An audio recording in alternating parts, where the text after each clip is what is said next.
Honda CR-V 2 2003-жылы чыгарылган.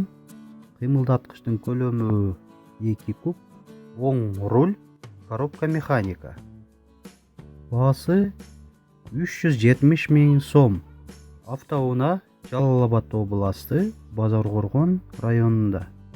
776 81 00 89.